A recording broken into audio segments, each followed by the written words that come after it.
iHeartRadio Broadway, driven by Mercedes-Benz. This show, not only for the audience, but for us on stage, is completely immersive. It is around you, it's over top of you, it's underneath you.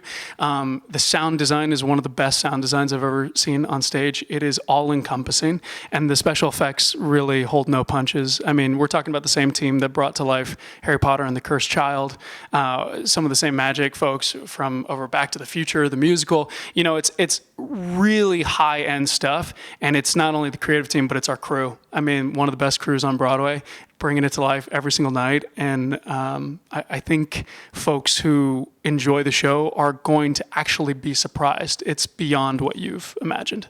Yeah, our producer, Sonia Friedman, described it perfectly. It's not a prequel, it's an origin story in many ways. So what that means is that any of you who are fans of the show out there, you are going to get everything and then some, what you love from the show. And really, you can't see it without seeing. You know, if you want to see season 5 and you want to have a full experience, you're going to need to see this show. The lore drops are pretty spectacular, and everything that you love about the TV show is going to be there. But if you haven't seen the TV show, this is a perfect place to start. You know, right at the very beginning, how did our big bad become the big bad? I've been watching it since, 2016? Me and my sister are sitting in the middle of the night watching it on our couch. It was a lot of fun. So, yeah, if only I had David Harbour's phone on my phone number, that would have been a very different experience. But, you know, what's so beautiful about working in like alongside really in a kind of beautiful collaboration alongside the one and only David Harbour is that you get to evoke his spirit within the work that you're doing while also finding your own voice within it. That's the beautiful part about what we're doing, and I really don't think it's ever been done on Broadway before. A show that is actively still telling its story in a totally different medium is continuing that story. So you're going to see a James Hopper Jr. in a way that you've never seen before. I mean, he's, you know, just trying to survive high school, trying to get out of Hawkins, trying to survive the relationship with his dad. And you get to see all the seeds planted rather than sort of already seeing a character that you already know. Oh, it's a beautiful challenge. I mean, I just got done playing George McFly from Back to the Future, first national tour, and just like that character, it's somebody who is extremely iconic and somebody who people have a deep relationship with already before I've even stepped into this space. And personally, what I've found is that it's best to just trust in yourself. Trust that you know the character from an intimate standpoint and take certain things that people need to see. I think the way that I say Joyce, the way that I say Bob are very reminiscent of the TV show. There's certain ways that you know, Hopper walks and talks that I definitely wanted to evoke within the space. But at the same point, we're talking about a story that's 30 years earlier. You know, Hopper hasn't been to Vietnam. Hopper hasn't been, you know, a New York cop. And this is a chance for, you know, him to be right at the very beginning of that, meaning it's a whole new world. I'm sure there's a lot more of me in Hopper than maybe I'd like to admit. But I think that what I love personally most about the character of Hopper is even as a teenager, there is a real drive and a real need to do the right thing. He has so many walls around himself, and he's trying to protect his ego and trying to protect himself through that process. And so it's really a character learning to trust in community.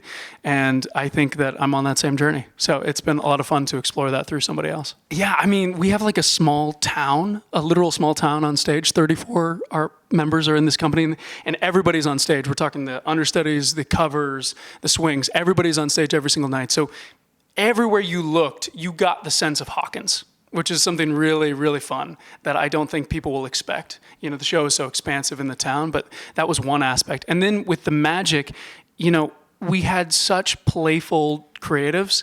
Stephen, the one and only Stephen Daldry, Justin Martin, both co-directing this, and then Kate Treefry, who's been a writer and a producer on the show for a long time. They really evoked the world in everything that we did.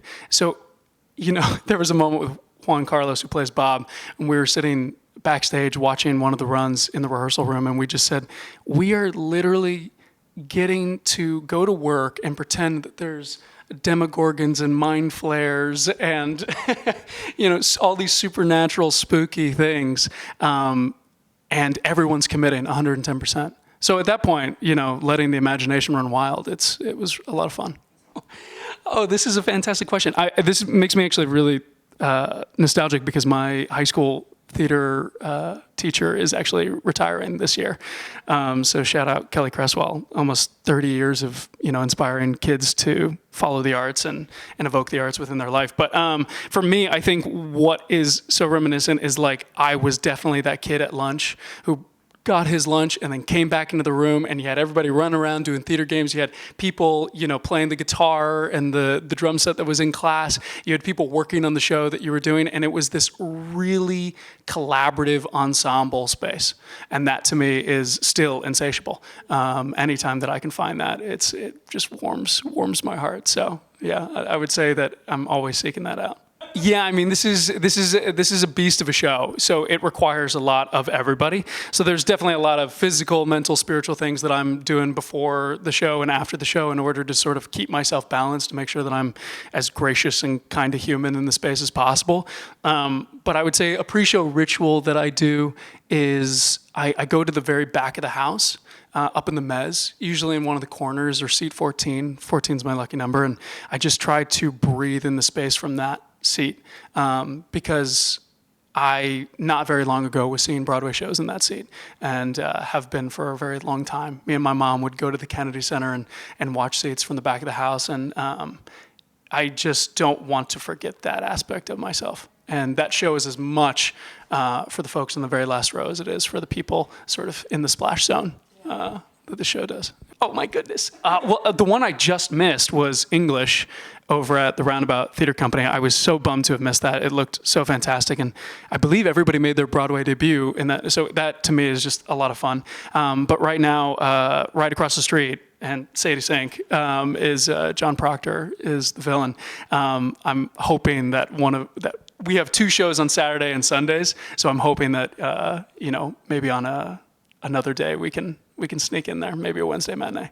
iHeartRadio Broadway, driven by Mercedes-Benz.